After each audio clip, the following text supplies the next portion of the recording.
Welcome.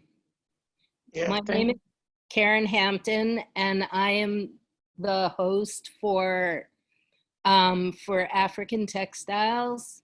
And the first speaker will be Idowu, who will be speaking. Actually, I'm going to let him explain. So good day to everyone.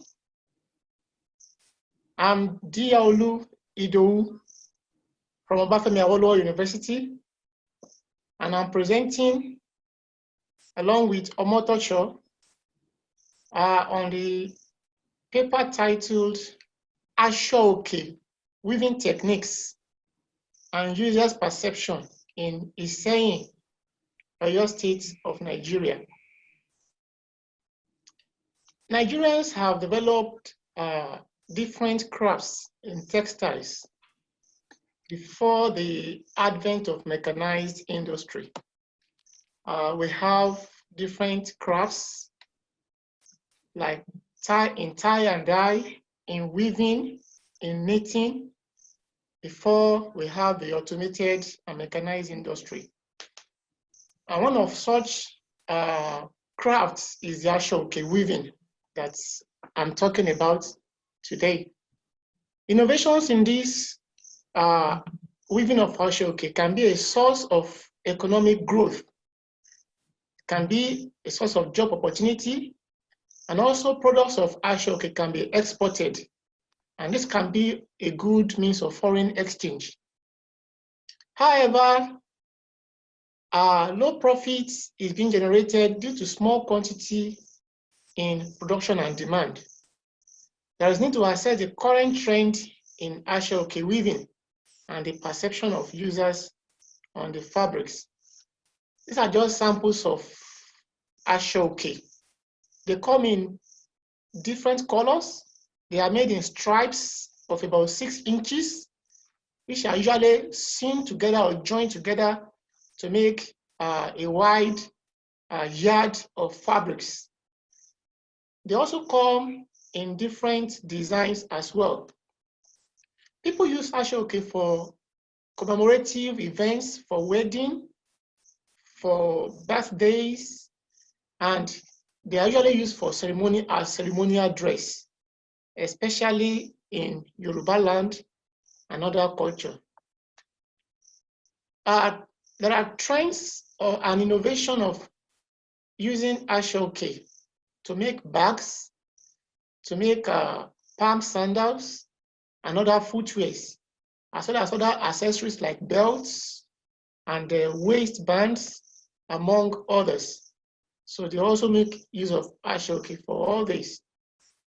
Trendy designs also are available, in which Ashoke is combined with other synthetic fibers, to make designs. They are also being blended. So my study was carried out at Iseyin in Oyo State of Nigeria. Iseyin is popularly known for Ashoke weaving. And that is the reason why this place was chosen purposively for the study.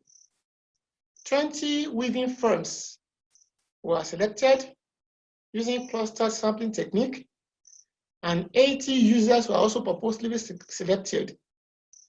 Those who make use of Ashoke, because not everyone makes use of Ashoke.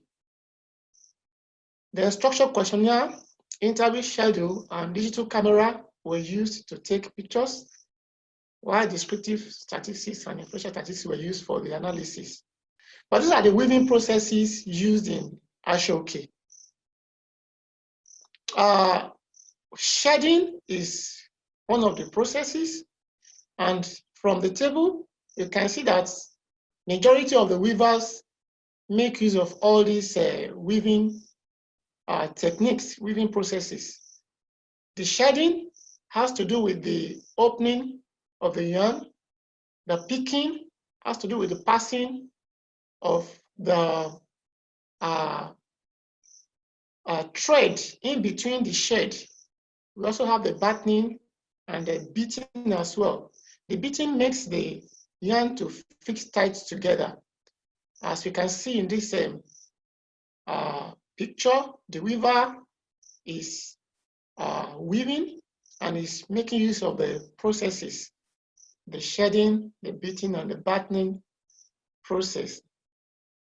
This is a community of weavers. You know, they always stay together and then they weave together in the community.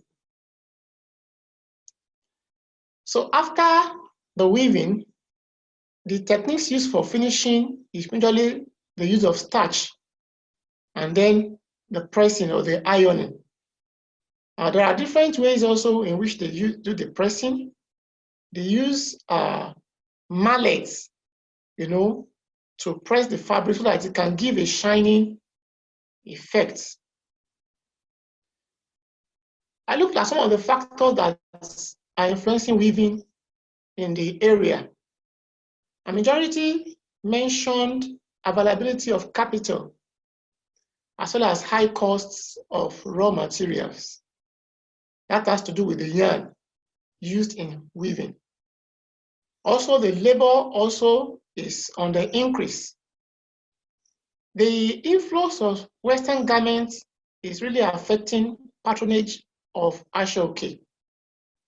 People seem not to be looking at the use of ashoke for events.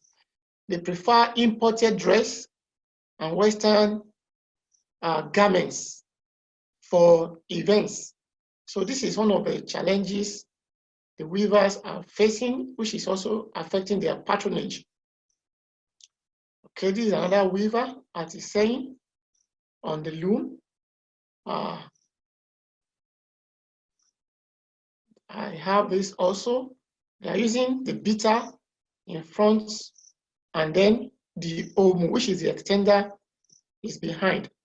These are some of the yarn used for weaving by the weaver. Here is a small boy using the bobbin winger to roll yarn to the bobbin. It's usually a community business where children also take part in doing one thing or the other. Now looking at the perception of users on the use of ashoke. About 45.0% strongly agreed that they feel comfortable when they put on ashoke. And there is also a strong disagreement that ashoke does not tear easily. It's a very strong fabric. And they are usually appreciated when used or when they are put on for events. And also ashoke is still in vogue. The use of ashoke cannot be outdated because it has been in existence for ages long. So the use of ashoke needs to be promoted. More effort should be made by weavers to preserve our local fabrics. Consumers also should not relent in patronage of local fabrics. And then we have some small-scale industries and the Bank of Industry that usually assists small-scale industry. So financial support from government to small-scale enterprises in ashoke is also recommended. And new technological innovations in machines can also improve the industry. Thank you for your attention. We're now going to go to Mercy. Yeah, my name is Mercy Wanduara. I come from Kenya in Eastern Africa, from Kenyatta University. I would like to talk about Kenyan Basketry. We call them Ciondo, by women from Central and Eastern Kenya. Now, baskets are made throughout the country, in various regions of the country. And I have particular interest in the ciondos that are made in this particular part of the country, for reasons I am going to explain to you in just a moment. This image shows the baskets that are made in the central part of Kenya. And if you see them, they look like they are almost the same size and almost the same design. They are woven from sisal vipers as the warps, and the webs are paper and sometimes yarn, knitting yarn. So the Kenya basketry, they vary from region to region and from the materials that they are made. The materials mainly that make baskets in Kenya are locally sourced. That means including the dye stuffs, they are made from certain plants.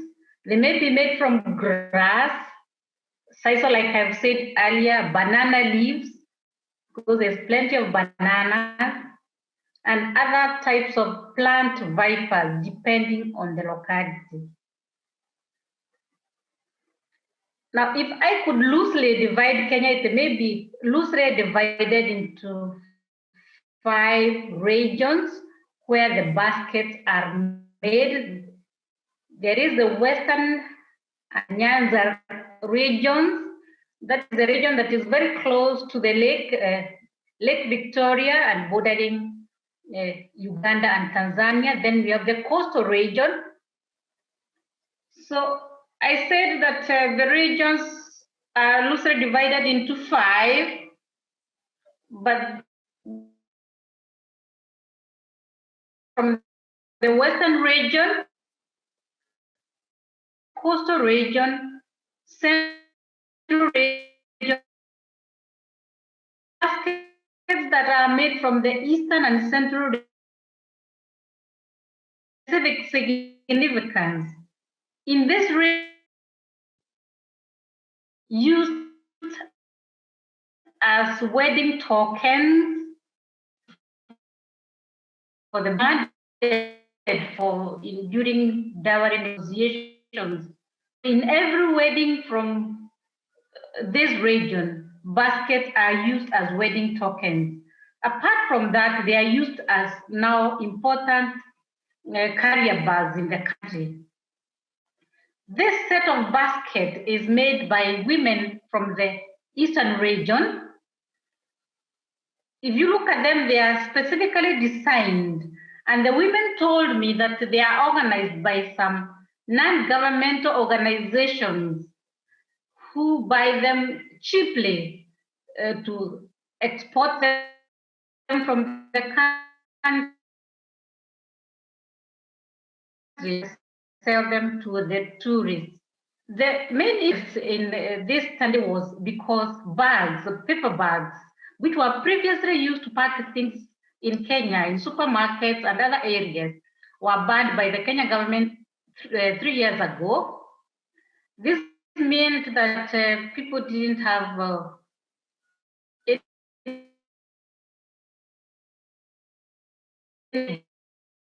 bags, and who are mainly women would benefit from this, but it hasn't quite been.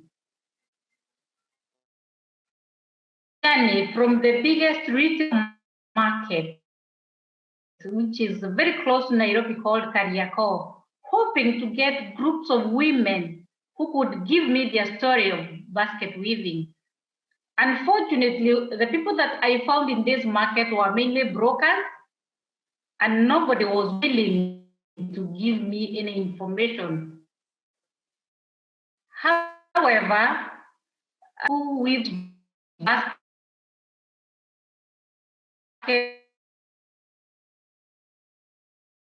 for the non-government in Eastern Kenya, big clues, information. Probably thinking I might be interested in stealing her business idea or something. I didn't know. After this, I went to several markets in central Kenya. And I only found sellers, nobody was weaving. Went further, then I found a group of found a group of women in the market selling food stuff and other things, but also weaving. And this is where I made my breakthrough. I talked to one woman who agreed to give me an audience, give me an interview, and also call some weavers who are. This woman was in a big market near Nairobi called Kariako. She has displayed her baskets. She retails in Kitui. Kitui is a very remote area of Kenya. All materials are local, including the dye scarves. The virus, she also had displayed these. They were for a particular client. So the purpose of this was to analyze the weaving of these women, also of these women. This lady here is the one that organized for me. I'll call her Nancy. That is not her real name. At her homestead was formed. The members in the group and the activities they engaged in. And it was very interesting what I found out, that the group was formed just a hobby and a pastime. Anybody can join the group as long as they're willing to abide by the rules of the group. They should be courteous. They should be willing to share information. They should be willing to market. Marketing is a big issue in this group.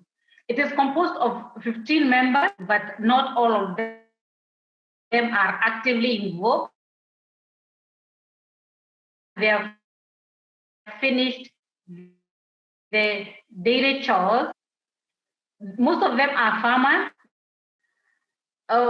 Now, what was interesting about this group is that when they came together, they have been able to pull their resources together and do major things for their families. I've told you where the baskets are woven.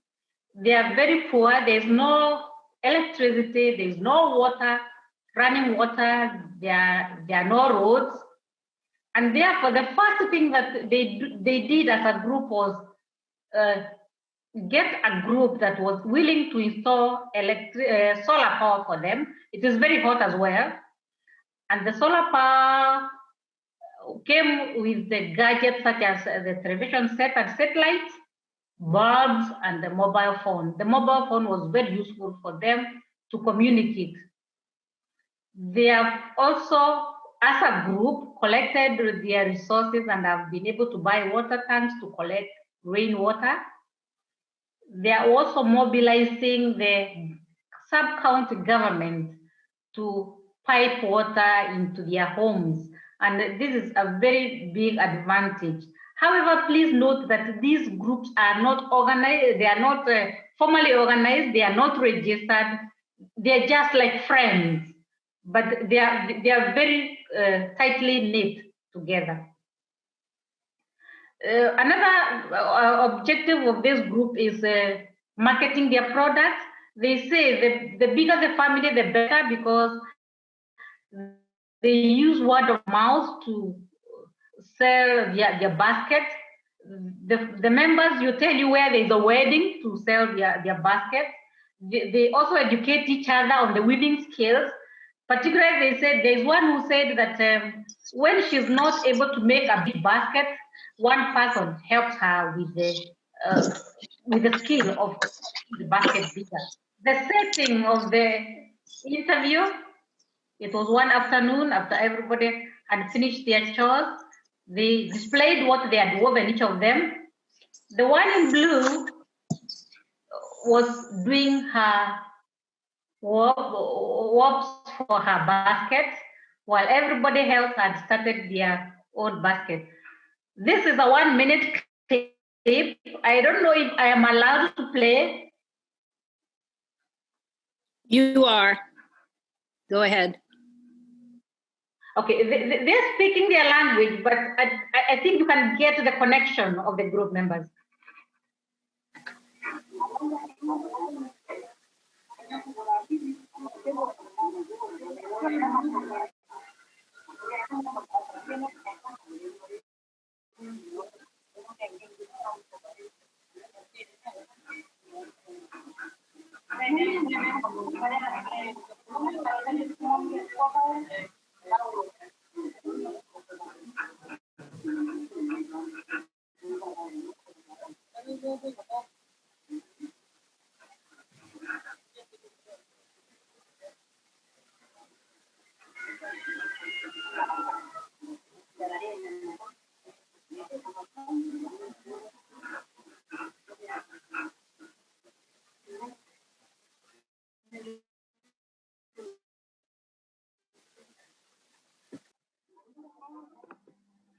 What the women are talking about is each of them is saying where they get their warps. This is me in specs. This was our host. To get them from the particular person. This says she has to do her so that she can get the tension right. The rest say they buy from certain persons.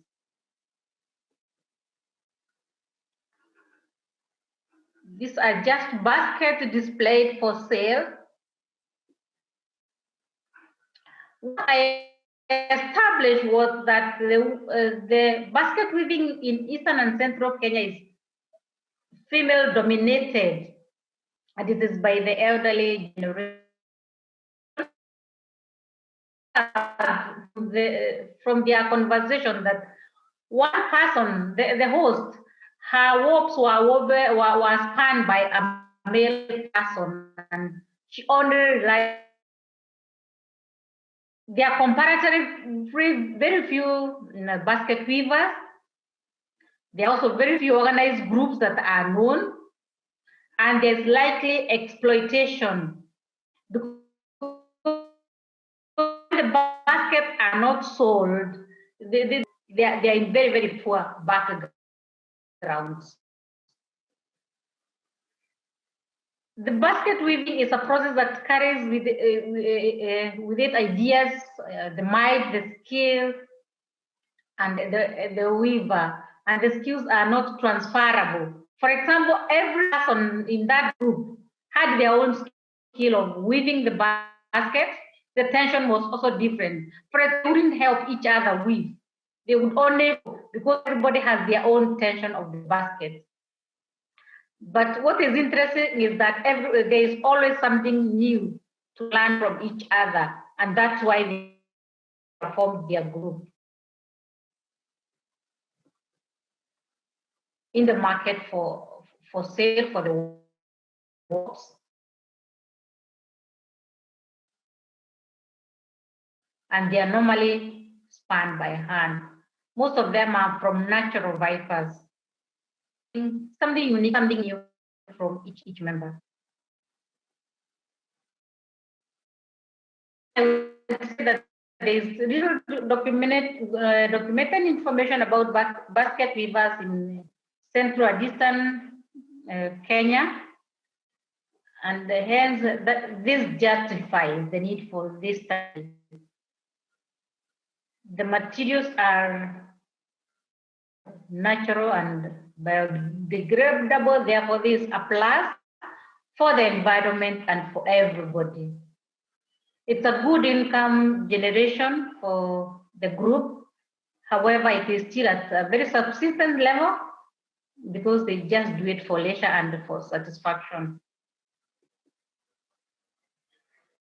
the skill may be useful for incoming generation if the groups were better organized and if they had support from other sources like the government, which is not happening.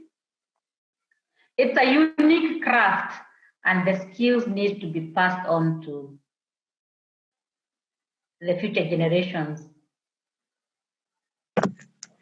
Thank you very much for listening to me and for the Textile Society for giving me an opportunity.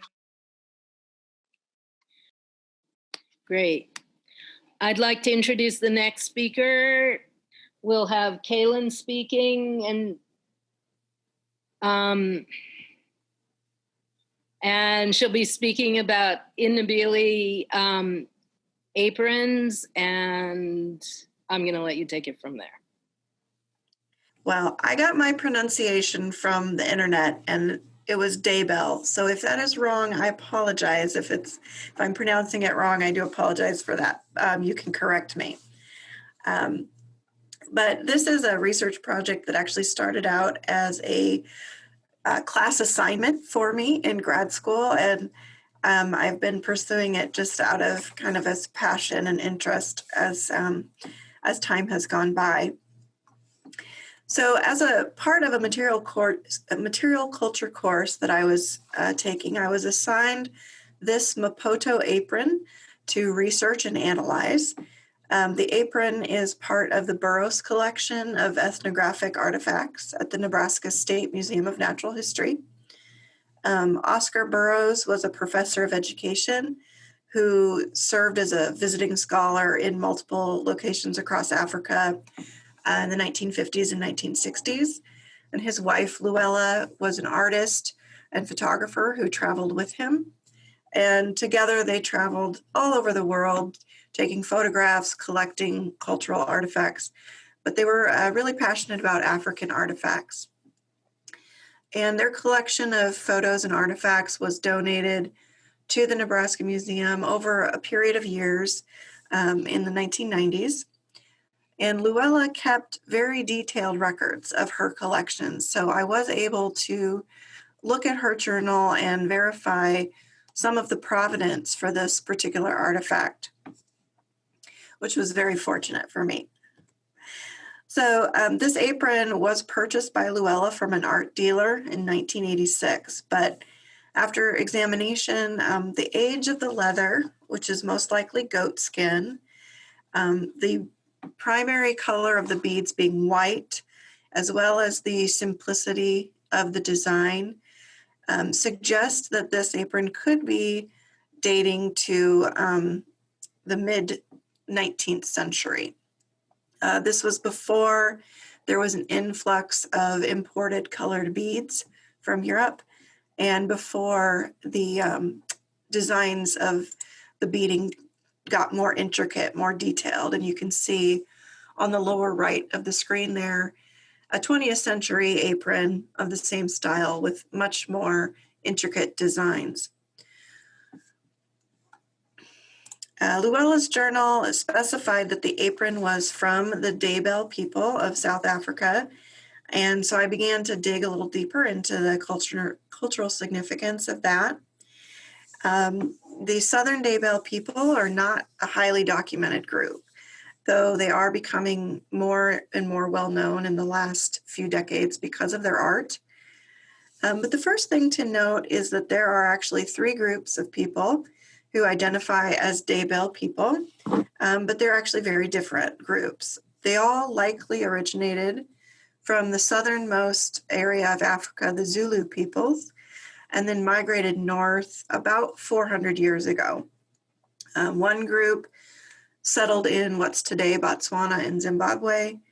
And then the other 2 groups both settled in the Transvaal province, which is this area north of Johannesburg. And these 2 groups are known as the Northern Ndebele and the Southern Ndebele. And so the Southern Ndebele are around Johannesburg, Pretoria, and to the east of there. And while the Northern Ndebele and the Zimbabwe Ndebele took on the languages of their neighboring communities, the Southern Ndebele group maintained their own distinct language even after migrating. And like other people in Africa, most other people in South Africa, they were dominated first by European colonists and then by minority whites throughout the time of apartheid. They were made to be farmers during the Dutch colonization, and they have remained in that same area farming the land throughout until today. But unlike other people groups in the same area, the Southern Ndebele never participated in any uprisings or wars that were going on around them for hundreds of years. They peacefully worked the land as farmers for whoever their various oppressor was at the time. And in doing so, they have kept their culture very vibrant and very alive. Again, they remain on the same farmlands and they continue to cultivate it. They're considered to be one of the least urbanized people of South Africa. They did keep their own language, as I mentioned. They've also maintained the coming of age traditions for young men and women. This is a controversial issue today because some of these traditions take the teenagers out of school, out of their education for an extended period of time. So there's current research and current, lawsuits and things like that happening, having to do with these coming of age traditions. Well, one significant part of this tradition is that when a young man goes for a period of isolation during his puberty, when he comes home, his mother has replastered and repainted the outside of their home as a celebration of his manhood. So they have their home, and then they also have an archway and a little fence in front of their home, and both of those are newly painted in celebration of each of their sons. Southern Ndebele women have also long been known for their beadwork, and this is used for women's clothing and accessories, both for ceremonial dress as well as just everyday clothing, and that they have been able to keep alive as well. In fact, the primary garment for Ndebele women is their apron, their beaded aprons. There are 3 styles which symbolize their stage of life. So on the left, we have the mapoto, which a woman is given when she gets married. It's usually made for her by her mother. The lower left and right panels of the apron represent the husband and wife, and then the fringe in the middle of the apron represents fertility, hope for having a large family. The mapoto is sometimes called a wedding skirt, but it's not just worn for the wedding ceremony. This is something that becomes her daily garment once she is married, until she has children of her own. When she has children of her own, she is given or makes an ijogo, I practiced this one, ijogolo apron. And then single women who are unmarried will wear the ipepetu apron. You can see there on the right hand of the screen with no fringe. In these photos, you can also see how the intricacy of the designs and the color use has evolved over time. The top row of aprons is dated from the mid-19th century to the early 20th century, and the bottom row is dating later in the 20th century. So increased use of color, increased use of detail, and intricacy. The Ndebele women bead more than just aprons. Nearly all of their accessories and jewelry are beaded. They also will bead things like floor mats, dolls, other crafts. They use primarily cotton thread and bead onto fairly thick leather or other textiles. John Gillow identified their particular technique as the tubular herringbone stitch. It's not unique to them, but very functional for them because it allows for very efficient beadwork, lots of beads in a quick amount of time, as well for getting those beads very, very close together and very dense. In some cases, the Ndebele women have used the sale of their craft, primarily to tourists, to become independent businesswomen. As far as the motifs and designs the women use, both the beadwork and the plasterwork that they're known for used similar geometric shapes, and these shapes represent a whole variety of things. They can include representations of wealth and status in the community. They can represent stylized plants and animals, aspects of home and family. They can offer spiritual protection. The women are considered the custodians of the Ndebele essence. So they really are communicating and preserving the important values of their culture through this art. And what I find very intriguing is the motifs have always been a way for the women to say, I'm keeping my culture, simply by continuing to create them, despite what's going on around them, despite war and oppression and other things.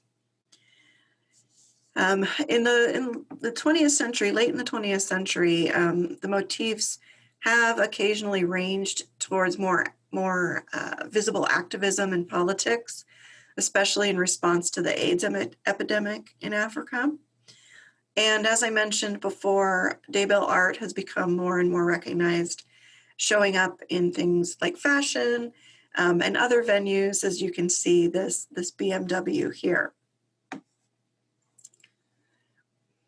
So ultimately, the motifs and designs are the prerogative of the artist.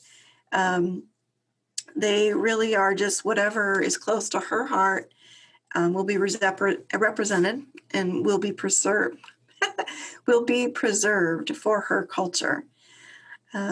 So I hope that you are intrigued, as I am, by this group of people that's remained fairly hidden despite chaos going on around them, and their use of textile work and other art to really maintain their traditions and preserve their culture. Thank you. Thank you, Kylin. Last, we will hear from Nzuji, who will be speaking about the patterns, disguise, and wrapping of my soul. Hello there. Thank you, Karen. How are you? Hi, everybody. I am actually a visual artist by profession. I am also a professor at the Cypress College and Long Beach College here in California. Just a little bit about my background. I am actually half Angolan, Southwest Africa, and half American. My mother is from Louisiana. How these two met, you have to ask them. So most of my work that I do as a visual artist is extremely autobiographical. I do put many of the aspects of my African side more than my American side, but due to the reason why I'm here in the United States is because the civil war that occurred in Angola, and my parents just decided it's time for this girl to leave. So I left, and here I am, moved to the United States, and now I am much obliged to learn about my mother's side of her cultural background. So I call this piece The Patterns Disguise, the Wrapping of My Soul. One reason is because I'm kind of like a dual cultural format. In most cases, if you've ever seen visual artists when they work, it's not just about the pretty painting or the pretty image. We actually do some research to then have some sort of backing of the work that we do. So I'm going to split these points into preserving the history, and I'm talking about the West African cloth, West African textile in most cases. This is what I'm researching on. I wanted to upper to the lower side, the traditions, entertainment as it is now in the Western culture format, and the likeness of self, which is more about keeping the traditions and understanding the traditions. So in many, let me see if I can this work, there we go. So in many West African countries, fabrics are a representation of culture, identity, traditions, and religion in certain cases. Of course, we have here women kind of dressed in their traditional garb, and if we kind of look through the different cultures that occur from all the way to the north to the south, each one has their own representation.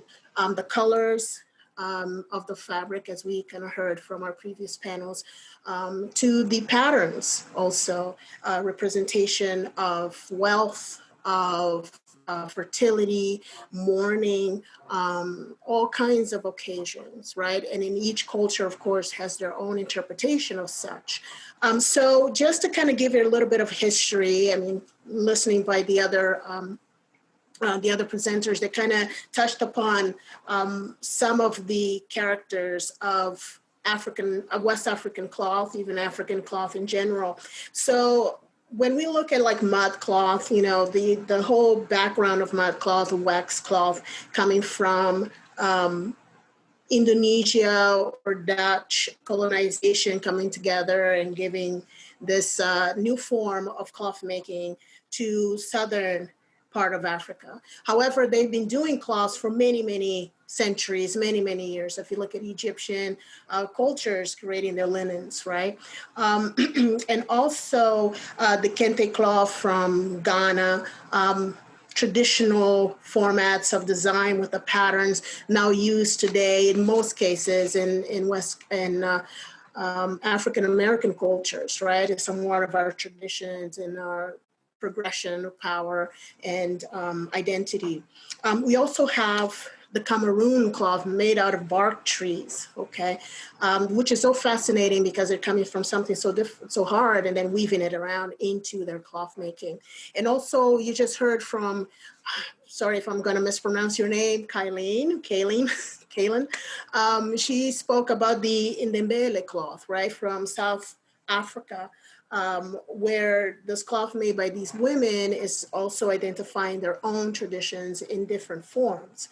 And then close to me, to Angola, which is a little bit to the north, sharing some sort of ideas, we kind of go back and forth, is the culture of Cuba. From then used to be Zaire, now is the Democratic Republic of Congo. They changed their names. But we share the same ideologies. Well, the Bantu tribes, kind of starting from Zaire all the way down to South Africa, share the kind of ideologies of where the cloth transverse through different cultures to different forms, right? Languages, of course, are very similar. We actually share some of the languages, understandably so, the Indians, but we can't quite speak them as much anymore. So here, then, I'm going to move into how cloth now is coming from this traditional format to becoming more a phase of entertainment into a Western visual format, right? Visual culture. How the transformation has become from, very kept, secretive, identifiable object to now be more about beauty, about Black beauty, about Westernization of identifiers of what you are as being an African American or as being an African, right? No more about specifically what that cloth represents, all right? So these fabrics, the current added designs now, which includes a lot of the colonial, westernized, and post-colonial imagery, interesting enough, now we see cloths with designs with grenades on it, angels, cell phones, and computers, right? The intrusion of European ideologies, American capitalism, influences in the Chinese invasion or it has altered West Africa pretty much. Now we have images of, you know, women in these very clad positions, you know, showcasing these patterns that once were very traditional, now are becoming more of a showcase, like a drama or you know, cartoonish in a sense. Okay, so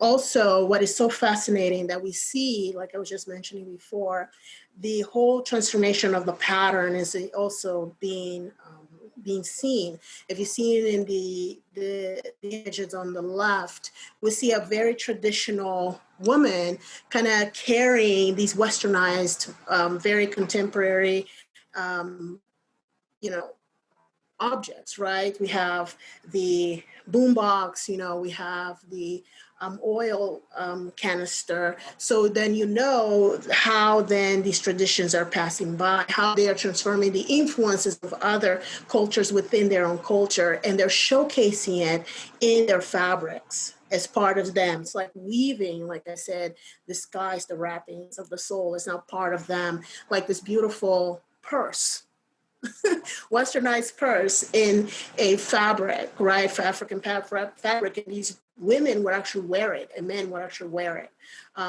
If this is such a form of social class, maybe could be, they're representing as like, I can't have that purse, but I can sure wear it, right? So it's very fascinating how things are kind of transforming. So like in Africa with different stitch patterns that do not belong, exactly, that do not belong. These are borrowed cultural phenomena, right? With their unique and non-relatable identity. Okay, so we also have, great, here's one that I just a transitioning of likeness of self. Now, what is likeness of self? Is a function of art that pretty much refers to how you look like, likeness of self, right? But also how others see you. Okay, so we have here a very colonial painting, Mr. and Mrs. Andrews, showcasing their power, glorifying their power. If you can see how large their land is, they're kind of in the left, you know, doing their thing and show off. Pretty much they're showing off their land to the vastness of how it is, right? And of course, they're also showing their own power with wealth. Mrs. Andrews wears this very chic kind of shiny blue dress, and Mr. Andrews, not only he's standing up and showing how youthful he is, you know, with the bended knee here, but he also showing his weapon. That says sense of power. Now, why this is a colonial painting is because in the background, way in the back, you have the dots there, which are the slaves working the plantation. All right. Now, how then this kind of painting came about, right? We're talking about a history of a continent that was colonized, enslaved, families pulled apart, broken apart, taken into different lands to survive. So then many contemporary African-American and African artists now taking possession of that history, saying you robbed it from us, well, we're gonna take it from you.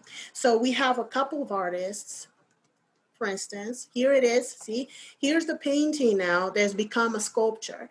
This is Yinka Shonibari. He is a British Nigerian artist, I should say Nigerian British artist. They've recreated many of these Western paintings, right, into now these kind of sculptural installations per se. And then we'll see right here, the characters dressed now, wrapped around in these African, right, patterned cloth as a way to then take back what they took from us in a way, you know, which is so fascinating. One thing that I'm so glad about is that he did not remove the head of the dog. I'm like, oh, thank you. Leave the puppy alone, right? Because he too is just an object, right? He's loyal to this man, unbeknownst to him. The artist on the right, Bisa Bolter, I mispronounce his name all the time. He is a quilter. He's an African-American artist. I think he lives in Chicago right now, that utilizes, again, in the sense of respecting or giving honor to his identity as a Black man, within his work, stitching the fabrics, the Black, the patterns of African fabrics. He's kind of like a contemporary of Kayinde Wiley. If you know Kayinde Wiley, he was the artist that painted Barack Obama. So they have some sort of this equal standing in their work, where they're beautiful, glorified patterns in the back, which are sometimes conceived as Western, but then in the foreground, they have these strong, gorgeous, I would say, imagery of Africans and African Americans wearing their traditional pattern clothing. And then we have April Bay. She is a, I would say Caribbean American artist, and she utilizes the patterns to create words and as identifiers. This one says, I will not be assimilated, right? Again, identifying as this person that would not assimilate to this culture of removal, culture that takes away from your own. Okay, and then expects you to assimilate to what they are not. All right.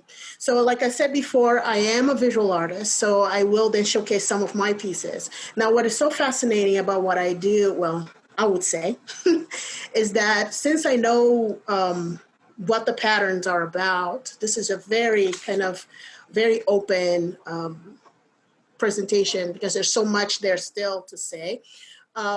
Is that I actually create my own patterns. That's the way I identify with my own culture and what is happening currently. I still am in touch with family members in Angola. We still talk to each other very much, and they tell me what's going on. My mother, my American mom, she's still in Angola, and she brings forward all the stuff that's happening.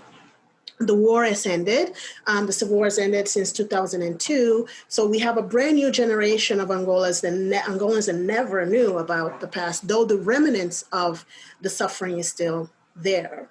So here are two of my pieces, of the many. So on the left, I did a piece called Give Me the Strength. So this was actually a piece in homage to Romare Bearden.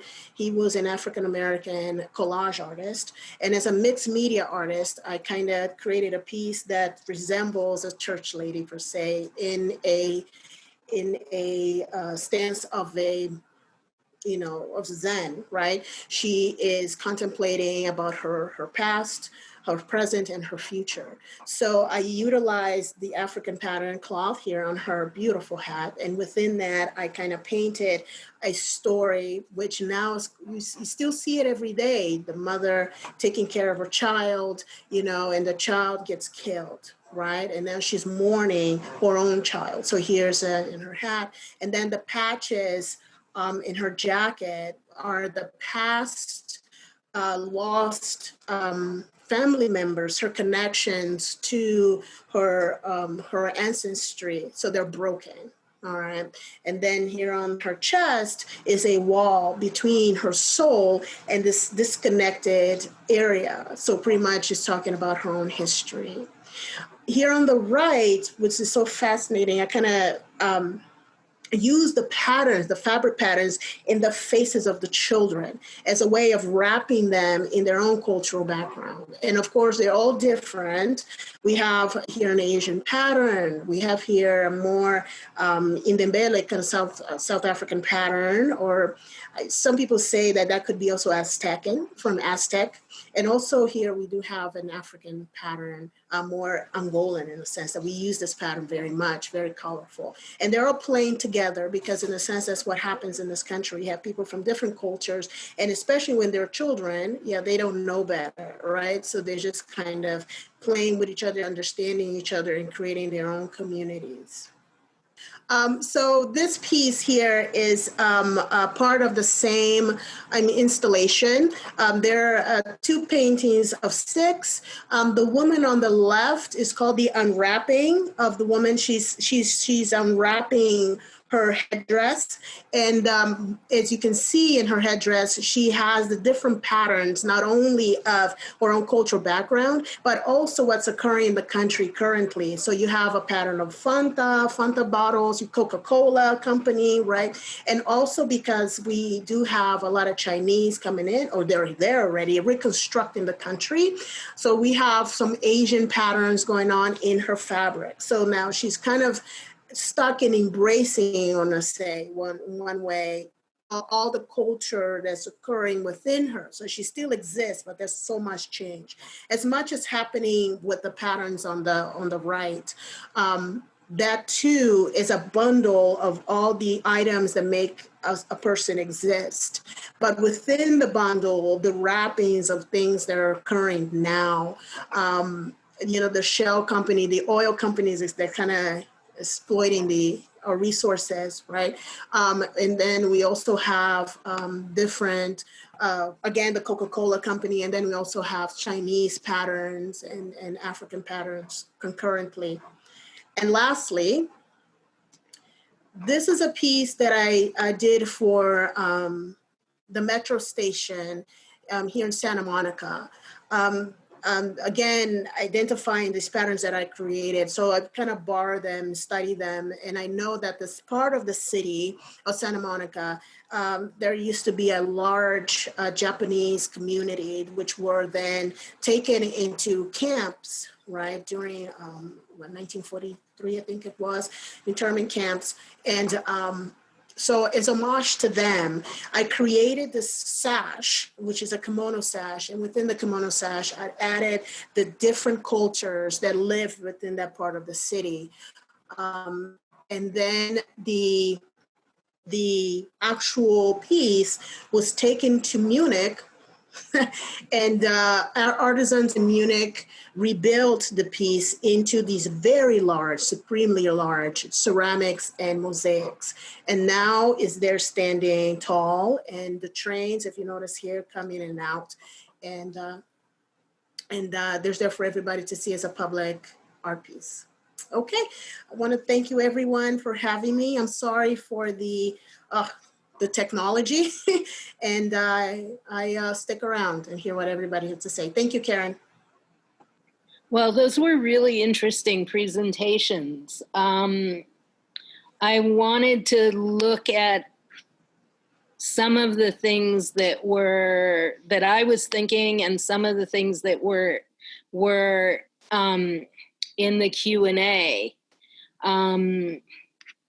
Since Idowu is not here, Mercy, someone was asking, an anonymous attender was asking, what techniques were used in the baskets? Thank you, Karen, sorry.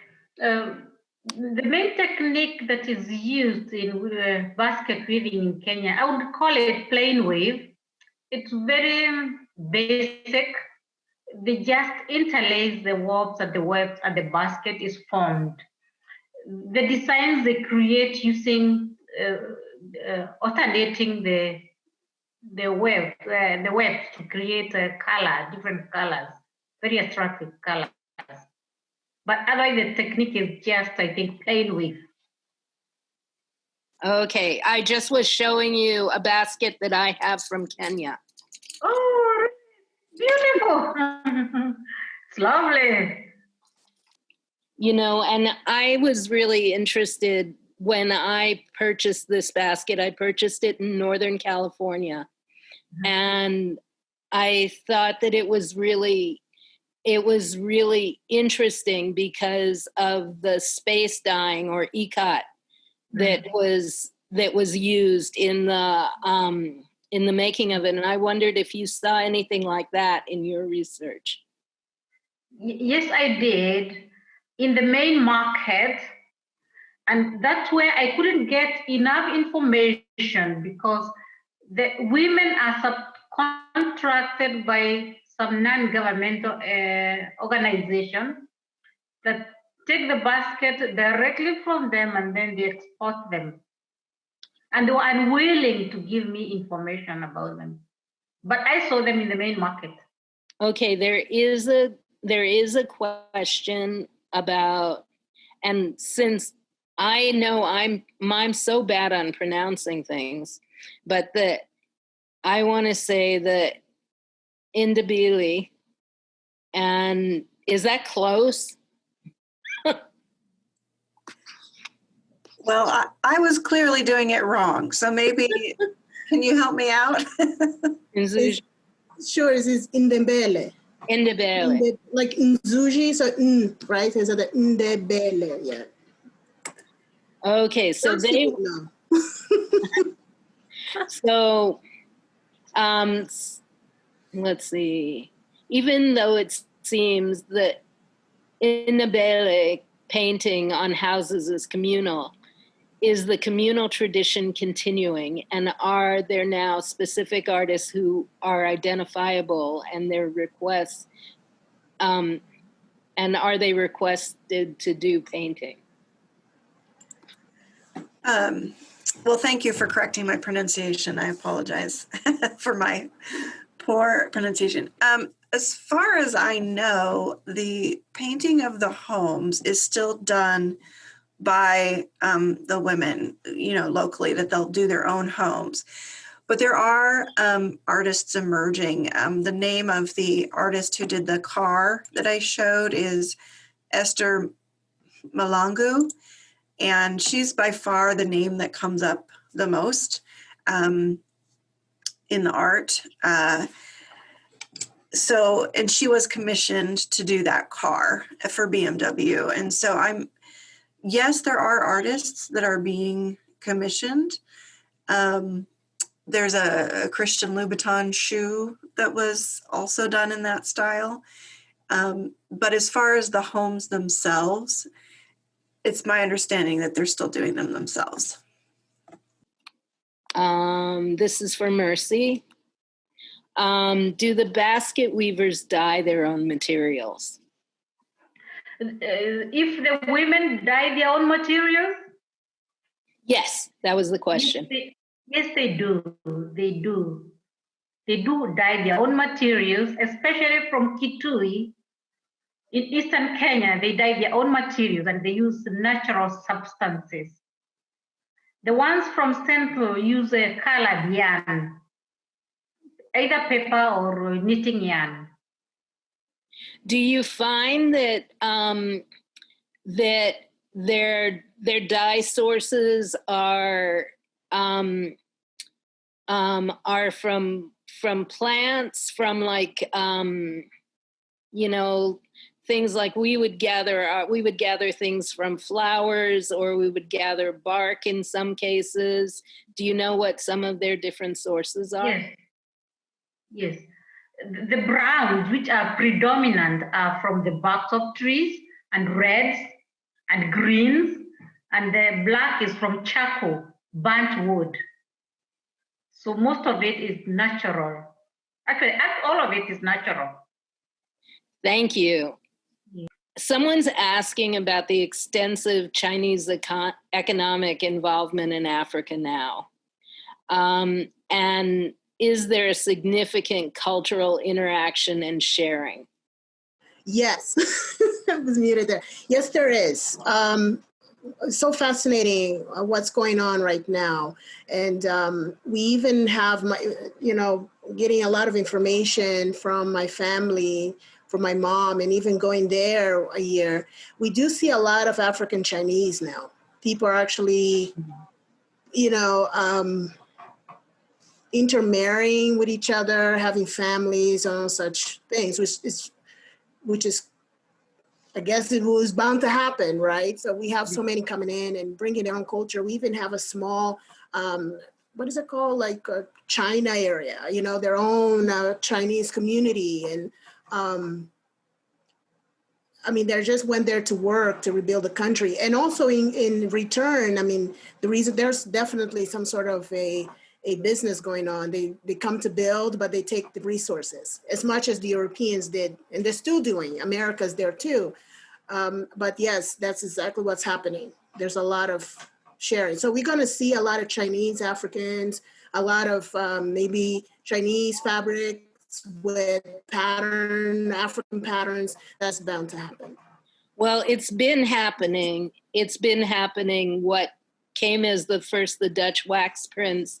Next was the level, the area where the Chinese started making it because right. of, going for capital anywhere. Right. They call it the new post-colonialism. Exactly. That's the new word, the new post-colonialism, right? This identifiers of, and it always happens in Africa in a sense that other cultures come in and kind of, and start exploring and exploiting their own cultures. So, that's the beauty of the beast, I guess. The other thing that's happened is that because so many Africans have moved to China, that there's an area in China that's called Little Africa. Yeah. And a friend of mine made a film about it. That's how I know about that. Right. But another one for you, Mercy. Have you found that the patterns in the baskets are similar in the ones that are made within culture, what people would use within their family, to the ones that they're selling for the tourist market? They are similar. The patterns are similar.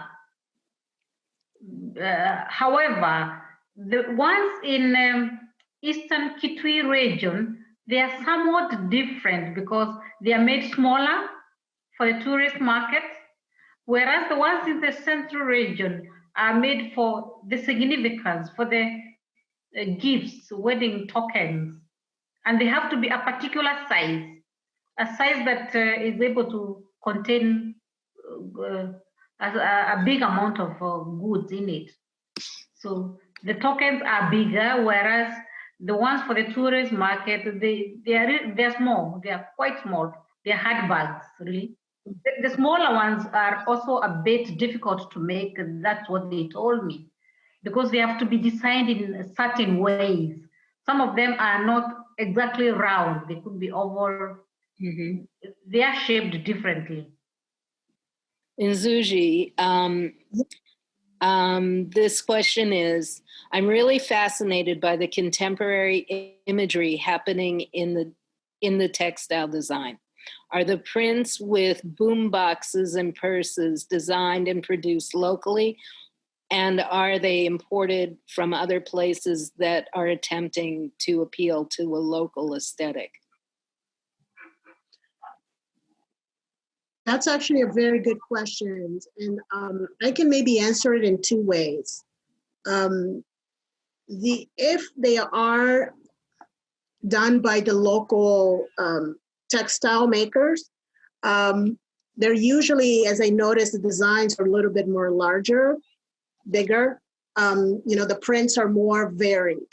What I saw with that kind of design that I added to the presentation, it looked like a grid.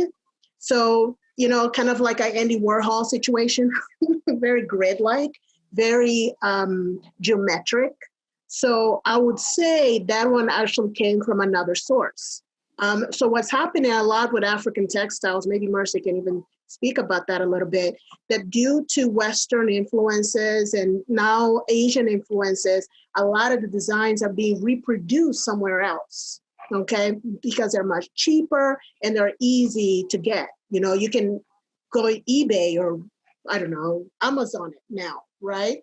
So I'm assuming that a lot of the designs are borrowed and then recreated somewhere else as African when they're not. So again, it could go both ways, but you can see the difference, the style, how the style is put together, because you would know the person and you would know the culture. In most cases, an African pattern is more kind of scattered, and since it's handmade, not one pattern is the same as the other. But this one is very structured like, you know, so I would say it came from somewhere else. There's so many questions about the patterns of fabric. And I think one of, you know, they all kind of dovetail together. And it seems to be, what are your personal thoughts of the change of the kind of the changes that are happening in the print cloth? You know, as print cloth has become more and more, I'm going to paraphrase, more and more commercialized for different markets. Like there seems to be one market that's really appealing to more the American market rather than maybe the specific market to different countries. Right.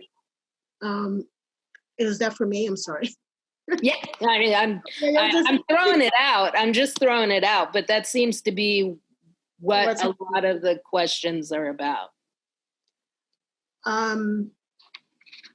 You know, what is fascinating with that, it just seems like this whole idea of deculturalizing and now becoming patterns as a more a aesthetics, you know,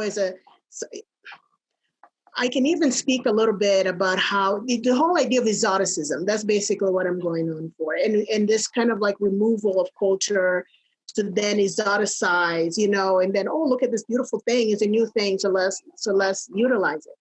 And every continent in every country, there are patterns. I mean, we have Asian patterns, we have European patterns, it's just this African pattern that because it's so unknown, you know what I mean, and it's so new, so like, let's explore that.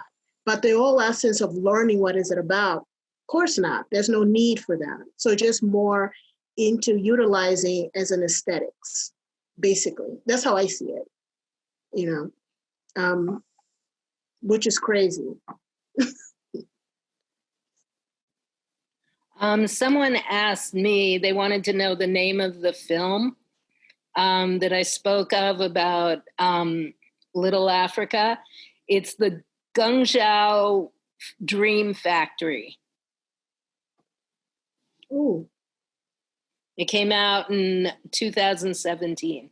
Oh, so recent. Yes.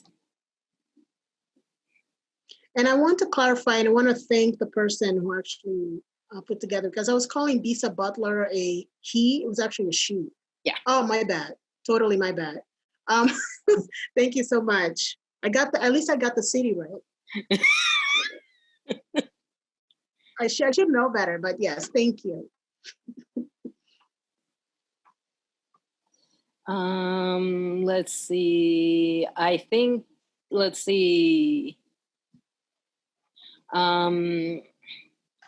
Mercy, another basket question, are the for sale basket items designed by outside or the weavers? Who decides what designs they'll make? Most of the baskets are designed by the women themselves. However, those women that are organized into groups by the non-government organizations may have the baskets designed by the organizations that put the women together, especially for the tourist market. That's why they said they were a little bit difficult to make, because they're actually not theirs. They are for the groups, and they're not well paid, unfortunately. Let's see. Mercy, I found another question. Mm-hmm. Pat Hickman wanted to know do you have any examples of the baskets made from the banana leaf? Unfortunately, in my presentation, I don't have any. Otherwise, if there was time, I would go through my computer and get an example. I didn't have any on my presentation. Well, I think that's okay. I think that are there any cross-platform questions while we're here? We still have some time. And I seem to have run through, I believe, most of the questions that anyone has for anyone else. Actually, someone, I think I was reading the Q&A a little bit, and somebody asked me if this cross-cultural, I think that's what it was. I'm maybe paraphrasing a little bit, but if this cross-cultural format is a good thing for Africa or not, you know, and do you see it as a positive change, right? I always, oh my gosh, that's such a difficult question to answer. What I don't like it is what's actually, in a sense, is what's happening with a African-American culture too. You know, this readaptation of jazz, for instance, right? It was our, you know, it's our history, but then it was taken away, and now it's a whole different thing. And then the whole credit is not given it in the right way. I'm seeing that happening in Africa for sure. You know, is this exploitation of culture, the removal of culture, the disappearance of it. And now because this younger generation are more educated or learning and identify, that's the other thing, is just giving a little bit of resource, give it a little education, give it a little bit of skills. My God, we can move mountains. And that was never given, right? We are the ones on TV with the skinny kids that need food. No, give us that skill, give us education, we no longer need you. So there's a purpose of keeping us kind of down, I think, for more of service, you know, least of burdens. So, but then this whole cultural pattern that is kind of changing, coming in and altering the culture a little bit. You can see it both ways. In a sense, it's us taking the culture and then readapting it in our own format. Because then if we're having, you know, patterns with modern technologies, that means it existed. That means it's there. It is identifiable. They know of it. They know it's something that is functional. And I also am glad that people are coming out and speaking about it. You know, that we're not ghosts, you know, we're not just objects. We're people that think and grow. And the younger generation is doing just that. I think it's because of the influence of Western ideologies to hip hop or whatever case may be. They want to be out there. So I'm glad that's happening. What I'm not happy about is just this exploitation of it. You know, come Western cultures and say, well, you're just exotic beings. No, we're not. We're not. You know, and we have our own formats and our own culture, you know, and then other African countries trying to readapt themselves as Western. That's not going to work. It never does. We only have conflicts. Still do. Okay, so I have a question on top of that.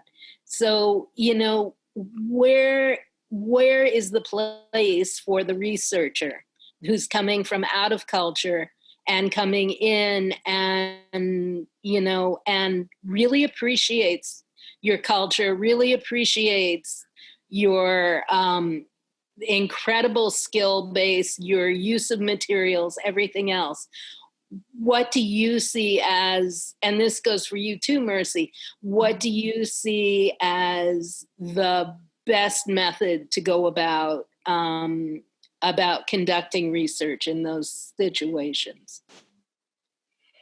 Oh, thank you, Karen. What I would think is, I said earlier that especially for the basketry, there is not very much that we have documented ourselves. It has been just a way of life, and it needs to be documented. If I could digress a little bit, there is a cloth that is called kikoi that is predominantly Kenyan. It's hand woven. It was patented in Japan, and we really feel bad about it because it was a Kenyan cloth where we lost it. But I wouldn't say it is our fault. Maybe it's of the scholars. We are not aggressive enough. So it's a high time that the researchers took interest in these cultural artifacts and actually what do you say? Put them together so that they can be preserved for future generations. I said earlier that even the weavers currently now are just the older generation. What will happen if those older generation go and we don't have the younger weavers? But if we have the information documented, maybe people will take it up. I think that's the way to go. On cross-cultural things, sorry to take you back, we have a cloth that is called kanga. It's a cloth that we wear, an African cloth. The Chinese have taken up printing or making the cloth on behalf of the African market, but the type of yarn they use for the cloth is just not right. It's printed in Swahili, but they can't spell Swahili words, so it's wrong. It's good they are making for us because we do not have the capacity. That is positive, but whatever they put on it is not quite right. So it's high time that the researchers, the academicians, put it in record so that the future generations can follow it up. That's my opinion. I completely agree with that. But that is something that we have to take blame for, that we're not keeping records of it. We're not writing about it. We're not archiving this history, this change of history. You know what I mean? All the folk tales that were spoken changes through generations, but we don't have the source, the beginning source. So it's very easy to then come in and kind of redirect and change things around because we don't have that document, you know. But then that's us. we are the spoken word, you know, and but we're learning, and now we know, right, that we should definitely write all of that down.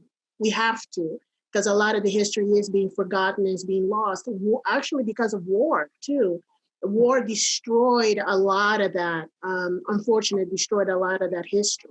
So we're kind of just wandering around, you know, gathering what we can.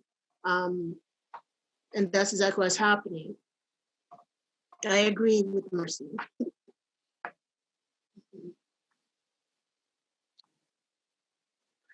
Kylin, do you have any questions on that? You know, since I operate as an artist and as a researcher, I'm always thinking about that question because I come from anthropology.